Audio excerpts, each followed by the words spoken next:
Aku pernah berpikir bahwa persahabatan kami hanyalah ikatan biasa, tak lebih dari tawa bersama di bawah langit Jakarta yang panas. Sampai malam itu, ketika Andi, sahabatku yang selalu mengaku lurus, tiba-tiba memelukku di kamar mandi, membuat jantungku berdegup kencang seperti badai monsoon yang tak terduga.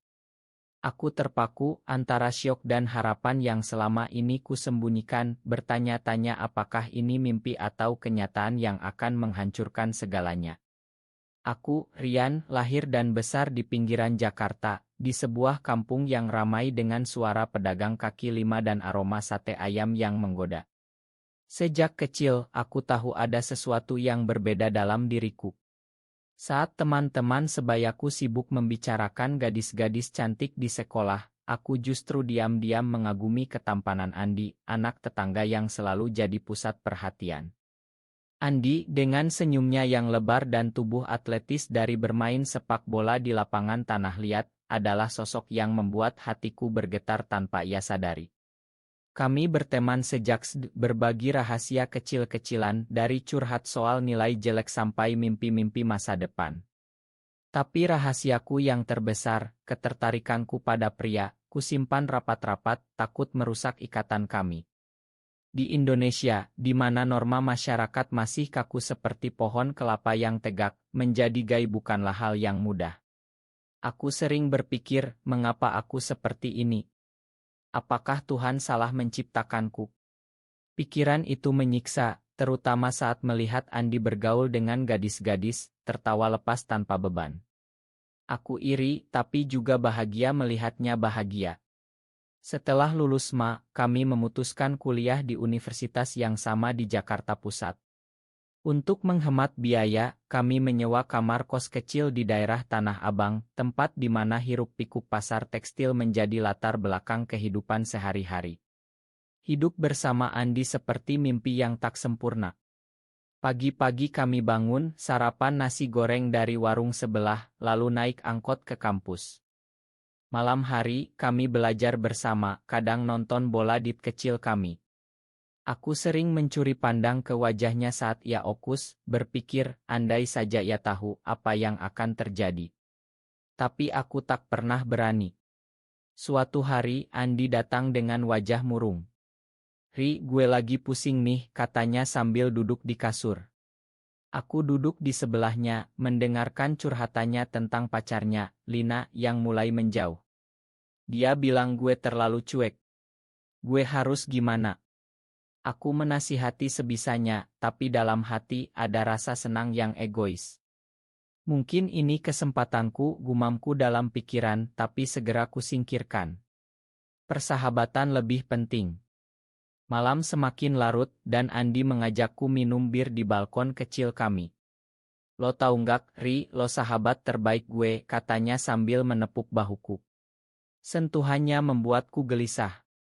Aku tersenyum paksa, "Iya, bro." Tapi di dalam, aku berjuang melawan perasaan yang membara. Mengapa harus dia? Mengapa tak bisa kuhentikan ini? Hari-hari berlalu, dan hubungan Andi dengan Lina semakin retak. Ia sering pulang larut, bau alkohol, dan aku selalu ada untuknya. Suatu malam, hujan deras mengguyur Jakarta, membuat jalanan banjir. Kami terjebak di kos, tak bisa keluar. Andi mandi dulu, dan aku menunggu giliran. Saat ia keluar, handuk melilit pinggangnya, air masih menetes dari rambutnya. "Giliran lo, Ri," katanya. Aku masuk ke kamar mandi yang sempit, air hangat menyiram tubuhku, mencoba menenangkan pikiran. Tapi tiba-tiba, pintu terbuka. Andi masuk, matanya memerah. "Ri, gue enggak tahu harus bilang apa." Aku terkejut, menutup tubuh dengan tangan. "Andi, lo kenapa?" Ia mendekat, memelukku dari belakang. Gue suka lo, Ri. Bukan sebagai teman." Dunia berhenti. Hatiku berkobar, tapi juga takut. Apakah ini nyata? Atau hanya mabuk? Aku berbalik, memandang matanya. "Lo serius?" Ia mengangguk, dan kami berdiam, air mandi masih mengalir. Malam itu kami berbicara panjang tentang perasaan yang selama ini tersembunyi. Andi mengaku ia juga merasakan hal yang sama sejak lama, tapi takut mengakuinya karena norma keluarga dan masyarakat. Gue lurus, tapi dengan lo beda, katanya. Aku menangis dalam hati, bahagia tapi juga cemas. Apa yang akan terjadi selanjutnya?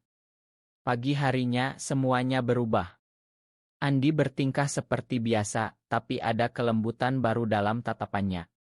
Kami mulai mengeksplorasi perasaan ini secara diam-diam, berpegangan tangan di balik pintu tertutup, berbisik kata-kata sayang saat tak ada orang. Tapi aku tahu ini berbahaya. Di Indonesia, cinta seperti ini sering dikutuk. Aku sering terbangun malam berpikir, apakah ini pantas? Apakah kami akan bahagia? Andi meyakinkanku kita bisa, Ri. Kita kuat. Tapi keraguan tetap ada.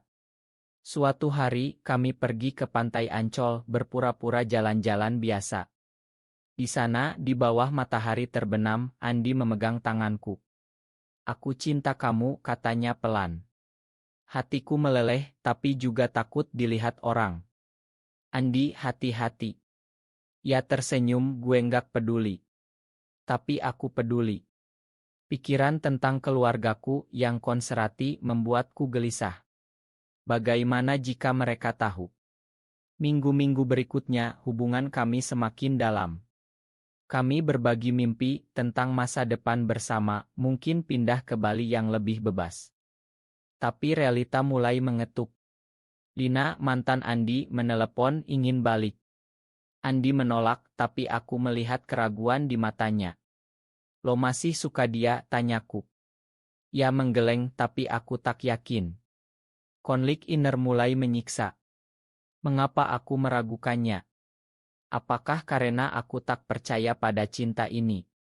Malam itu kami bertengkar kecil. Lo harus yakin, Andi, kataku.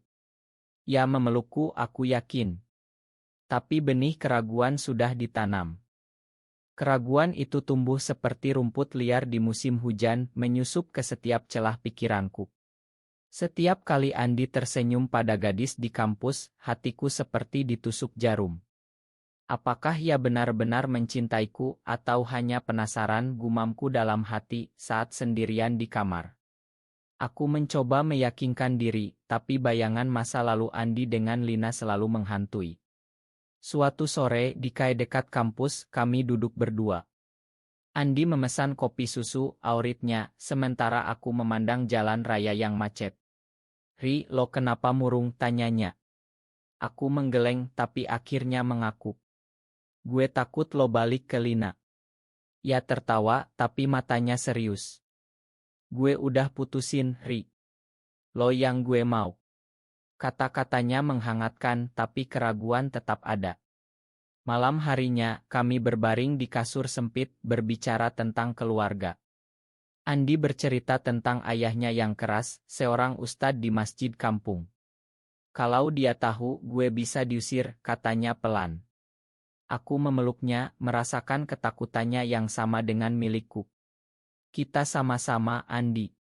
Tapi di dalam, aku bertanya, apakah ini layak diperjuangkan? Hari berikutnya, konflik mulai muncul. Teman kampus kami, Budi, curiga. Lo berdua aneh akhir-akhir ini, katanya saat makan siang. Andi panik, langsung bergurau, lo aja yang mikir aneh. Tapi aku sakit hati. Mengapa ia tak berani mengakui? Pikiran itu membuatku menarik diri. Aku mulai menghindari sentuhan-sentuhannya, membuat Andi bingung. Ri, lo kenapa? Aku jawab dingin, gak apa-apa. Tapi sebenarnya aku sedang berperang dengan diri sendiri. Apakah aku pantas bahagia seperti ini? Beberapa hari kemudian, Andi mengajakku ke Bogor, liburan kecil. Di sana, di kebun raya yang hijau, kami berjalan bergandengan saat sepi. Ini indah, ya, katanya. Aku mengangguk, tapi pikiran tentang masyarakat Indonesia yang judgmental membuatku cemas. Andi, kalau orang tahu apa yang terjadi. Ia diam, lalu bilang, kita sembunyi dulu. Kata itu menyakitkan. Sembunyi. Seperti penjahat. Aku marah dalam hati. Pulangnya, kami bertengkar hebat. Lo malu sama gue, jeritku. Andi membela diri, bukan gitu, Ri. Gue takut kehilangan lo. Tapi aku tak percaya. Malam itu aku tidur di sofa, menangis pelan. Mengapa cinta ini begitu sulit? Pagi harinya, Andi minta maaf, membawa sarapan auritku. Kami berdamai, tapi luka tetap ada. Hubungan kami semakin intens, tapi juga rapuh. Aku sering bermimpi buruk tentang keluargaku yang menolakku. Ibu yang selalu berdoa untuk cucu, apa katanya kalau tahu anaknya gay. Pikiran itu menyiksa. Suatu hari, Andi dapat telepon dari ayahnya. Gue harus pulang ke kampung, katanya. Aku cemas. Kenapa? Ternyata ayahnya ingin menjodohkannya dengan anak tetangga. Gue tolak, katanya tegas. Tapi aku tahu tekanan keluarga besar. Saat ia pergi, aku sendirian berpikir panjang. Apakah ia akan bertahan? Andi kembali 2 hari kemudian, wajahnya lelah. Ayah marah besar, Ri. Dia bilang gue harus nikah tahun ini. Hatiku hancur. Lo gimana? Ia memelukku, gue pilih lo. Tapi matanya ragu. Konflik innerku semakin dalam. Aku mencintainya, tapi tak ingin menyiksanya. Mungkin kita harus berhenti, gumamku. Ia menolak, jangan. Tapi benih pengkhianatan mulai tumbuh.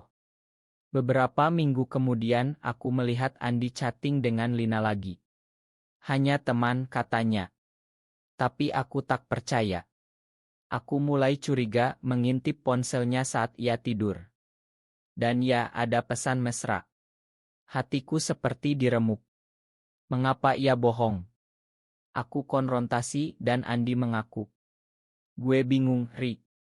Gue suka lo, tapi juga takut. Air mataku mengalir. Pengkhianatan itu menyakitkan. Kami bertengkar lagi, kata-kata kasar terlontar. Lo pengecut, kataku. Ia pergi meninggalkanku sendirian. Malam itu aku menangis sejadi-jadinya, mempertanyakan segalanya. Apakah cinta ini hanya ilusi? Pagi harinya Andi kembali meminta maaf. Gue salah, Ri. Gue putusin semua dengan Lina. Aku memakan tapi kepercayaan retak. Hubungan kami berlanjut tapi dengan bayang-bayang. Aku sering berpikir apakah ini akhirnya. Tapi cinta tetap ada membuatku bertahan. Suatu hari kami pergi ke Estial Musik di Jakarta berpura-pura sebagai teman. Di sana, di tengah keramaian, Andi memegang tanganku diam-diam, aku nggak bisa tanpa lo, bisiknya. Hatiku luluh lagi. Tapi di dalam, aku tahu badai akan datang. Dan benar, ayah Andi datang ke Jakarta, marah besar. Lo harus nikah, teriaknya. Andi berdiri tegar, ayah, gue suka pria. Ayahnya syok, memukulnya. Aku melihat dari jauh, hatiku perih. Ini salahku, pikirku.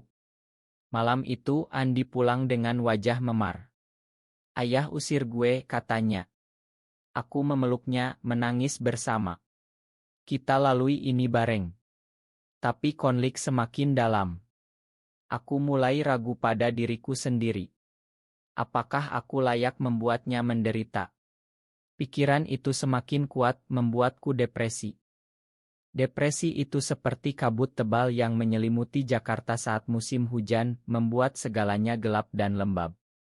Setiap pagi aku bangun dengan beban di dada, memandang Andi yang tidur di sebelahku, bertanya, apakah aku egois mempertahankannya. Pengusiran dari ayahnya membuat Andi berubah. Ia lebih pendiam, sering menatap kosong ke jendela. Ri, gue nyesel nggak, tanyanya suatu malam. Aku memeluknya, kita kuat. Tapi di dalam, aku hancur. Aku mulai menarik diri, menghabiskan waktu sendirian di taman dekat kos, merenung. Mengapa Tuhan beri aku perasaan ini? Untuk disiksa. Pikiran itu berputar-putar, membuatku lelah. Suatu hari aku bertemu teman lama, Dito, yang juga gay. Kami ngobrol di warung kopi dan ia cerita pengalamannya. Di Indonesia susah, Ri. Tapi lo harus berjuang. Kata-katanya memberi harapan tapi juga ketakutan. Pulangnya aku cerita ke Andi.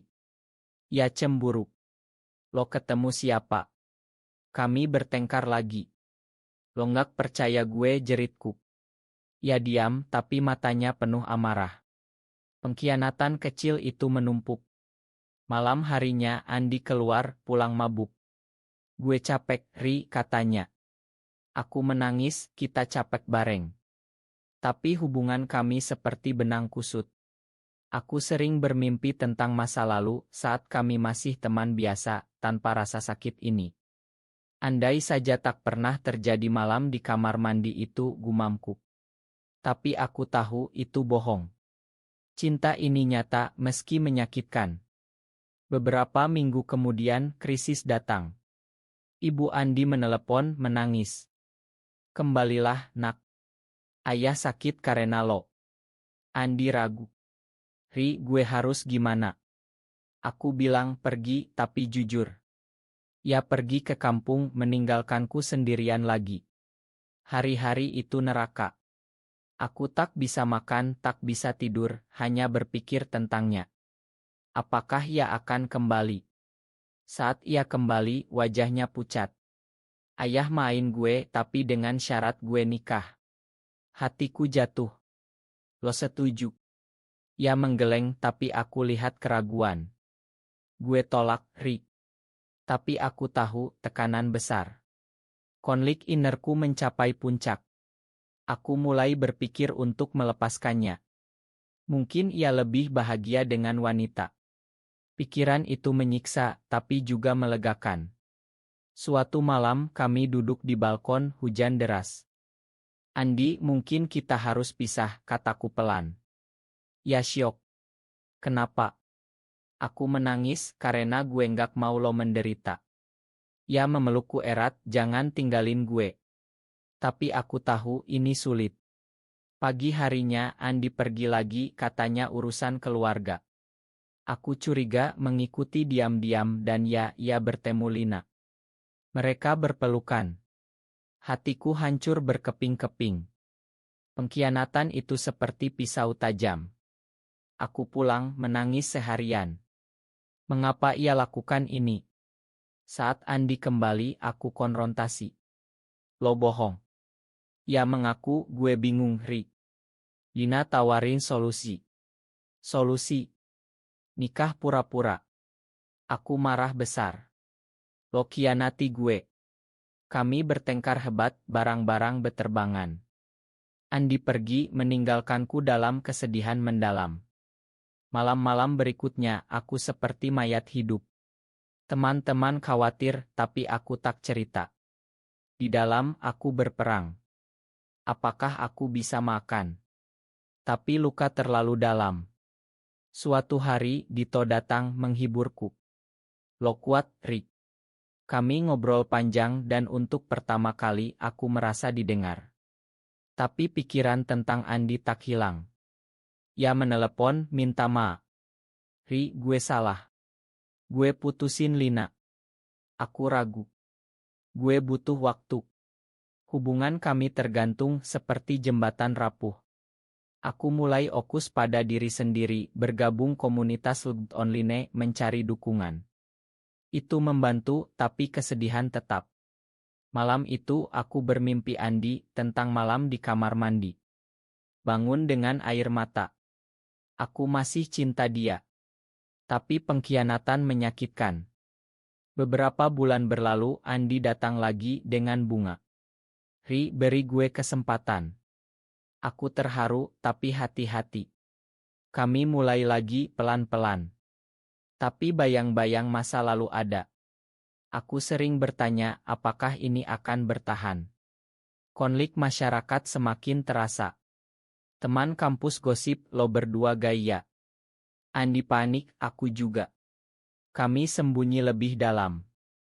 Pikiran tentang masa depan suram. Apakah kami bisa hidup bahagia di sini? Suatu hari demo anti-LGB di Jakarta membuatku takut. Andi, kita pindah. Ya setuju, ke Bali. Mimpi itu memberi harapan. Tapi realita datang lagi. Keluargaku tahu dari gosip. Ibu menelepon, menangis. Rian, itu dosa. Hatiku perih. Bu, ini aku. Ya marah, pulang, kita obati. Obati. Seperti penyakit. Aku menangis, merasa ditolak. Andi menghibur, kita hadapi bareng. Tapi depresi semakin dalam. Aku mulai berpikir bunuh diri, tapi ingat Andi. Tak bisa. Konflik inner mencapai klimaks. Klimaks itu datang seperti badai topan yang menghantam pantai Bali, menghancurkan segalanya. Setelah panggilan ibu, aku jatuh ke lubang hitam. Setiap hari, aku berpura-pura baik-baik saja di depan Andi, tapi di dalam, aku hancur. Apakah aku monster, gumamku saat sendirian. Andi no teaching, Ri, lo sakit. Aku menggeleng, tapi ia memaksa bicara. Cerita dong. Aku cerita tentang ibu dan ia memelukku. Kita lawan ini. Tapi kata-katanya tak cukup. Malam harinya aku tak bisa tidur, memandang langit-langit. Pikiran gelap datang, mungkin lebih baik mati. Tapi gambar Andi menghentikanku. Pagi harinya, kami pergi ke psikolog, diam-diam dokter bilang ini normal, tapi masyarakat yang salah. Kata itu memberi kekuatan tapi juga kesedihan. Mengapa kami harus sembunyi? Beberapa hari kemudian, Andi dapat kabar ayahnya sakit parah. Gue harus pulang.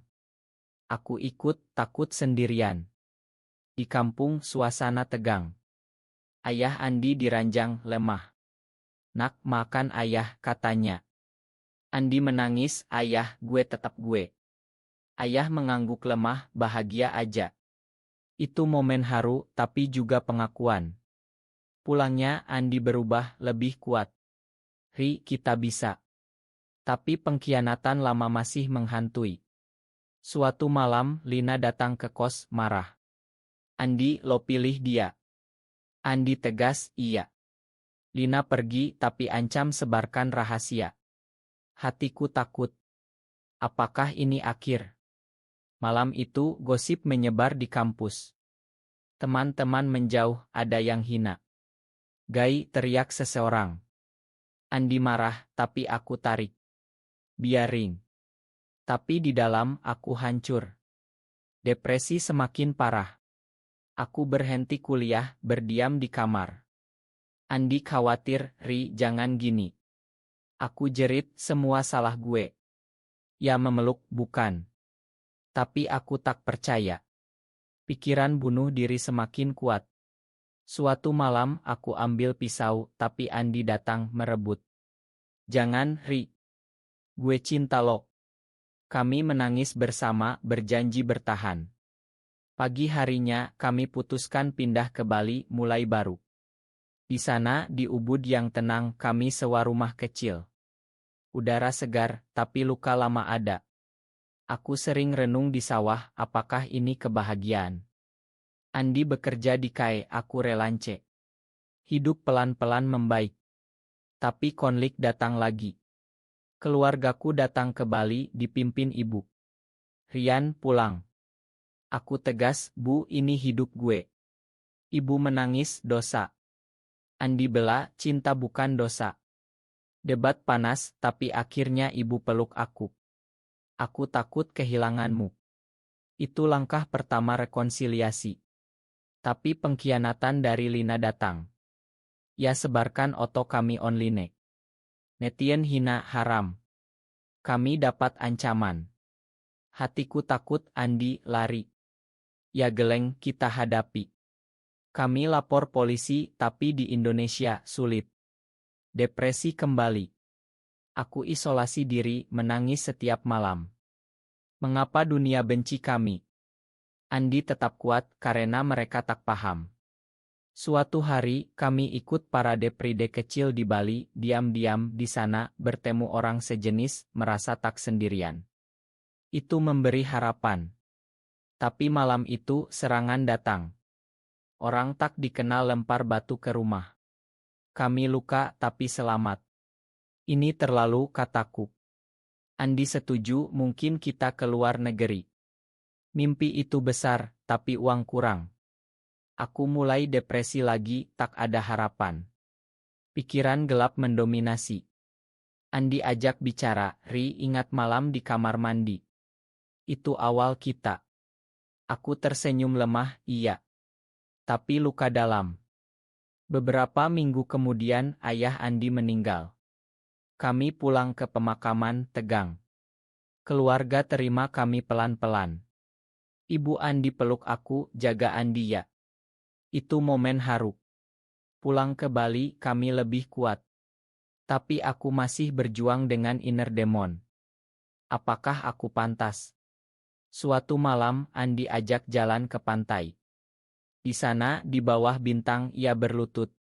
Ri, nikah sama gue.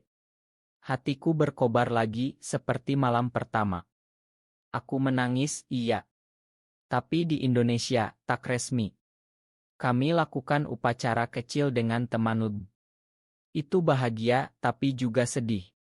Konflik masyarakat tetap ada. Netizen masih hina, tapi kami abaikan. Aku mulai tulis blog tentang pengalaman membantu orang lain. Itu terapi. Depresi pelan hilang. Tapi pengkhianatan masa lalu kadang muncul. Andi, lo pernah khianati gue, kataku suatu hari. Ya minta ma lagi, gue bodoh. Kami makan satu sama lain. Hidup berlanjut dengan naik turun. Aku renung, cinta ini perjuangan. Perjuangan itu seperti mendaki Gunung Rinjani, melelahkan tapi penuh makna di puncaknya. Setelah pernikahan kami, hidup di Bali seperti mimpi yang rapuh. Setiap pagi aku bangun dengan Andi di sisi, tapi bayang-bayang masa lalu masih ada. Apakah bahagia ini abadi, gumamku saat memandang sawah dari jendela. Andi bekerja keras, aku juga. Tapi ancaman online semakin ganas. Email hina, ancaman mati. Hatiku takut, Andi, kita aman. Ya peluk aku, kita lindungi satu sama lain. Tapi depresi kembali, lebih dalam. Aku mulai minum obat dari psikolog, tapi pikiran gelap tetap. Suatu malam, aku mimpi Lina, tertawa mengejek. Bangun berkeringat, menangis. Andi bangun, Ri, cerita. Aku cerita dan ia janji gue tak akan khianati lagi. Tapi kepercayaan butuh waktu. Beberapa bulan kemudian, krisis besar datang. Kerja Andi hilang karena gosip. Bos tahu, Ri. Kami kesulitan uang. Aku kerja double tapi lelah. Ini ujian, kataku. Tapi di dalam, aku marah pada dunia. Mengapa kami dihukum? Pikiran bunuh diri muncul lagi, lebih kuat. Aku sembunyi dari Andi, tapi ia tahu. Jangan tinggalin gue, Ri, jeritnya. Kami menangis, berjanji bertahan. Teman bantu beri pekerjaan baru. Hidup stabil lagi. Tapi konflik keluarga datang. Ibu datang ke Bali ingin sembuhkan aku. Rian ikut ruyah. Aku tolak, Bu, ini bukan penyakit. Debat panas, ibu menangis. Aku tak mau anakku ke neraka. Kata itu menyayat. Aku hancur, Bu, aku tetap anakmu. Ya pergi, tapi janji pikir ulang. Malam itu aku depresi berat, tak bisa bangun. Andi rawat aku, kita lalui ini. Tapi aku merasa beban. Mungkin tanpa gue lo lebih baik. Ya marah, jangan bilang gitu. Konflik inner mencapai nadir. Aku mulai terapi intensi, cerita semua. Dokter bilang penerimaan diri kunci. Aku coba, tapi sulit. Suatu hari, Andi ajak ke Pantai Kuta. Di sana ombak besar, seperti emosiku. Ri, kita mulai baru. Kami tulis mimpi di pasir. Itu simbolis memberi harapan. Pulangnya berita buruk, demo anti besar di Jakarta, kekerasan. Kami takut Bali aman. Ancaman datang lagi, rumah dirusak. Kami pindah ke tempat lebih aman. Depresi aku parah, obat tak cukup. Aku isolasi, menangis sendirian. Mengapa Tuhan biarkan ini? Andi tetap setia, masak makanan aurit, cerita lucu. Gue cinta lo selamanya.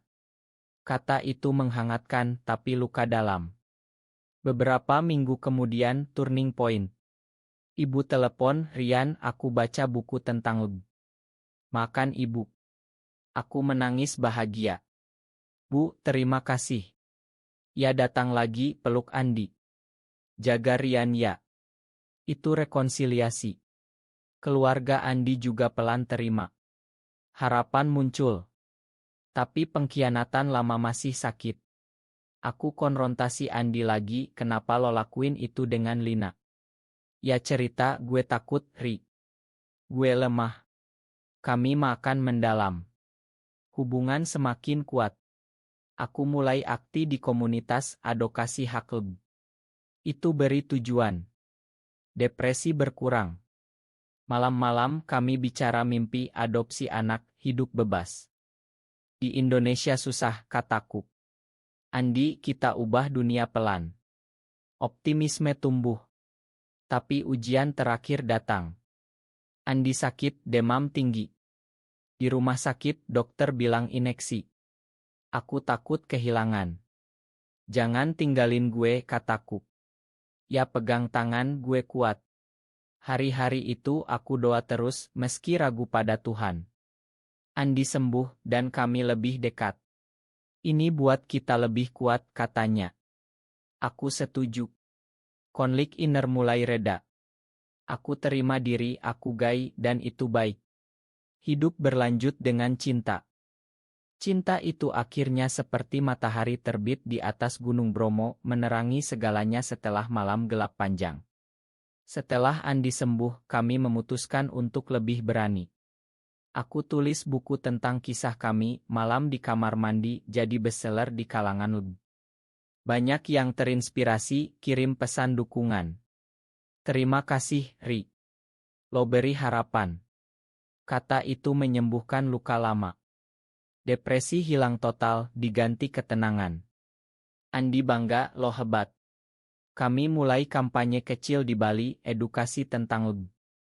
Masyarakat pelan terima meski ada penolakan.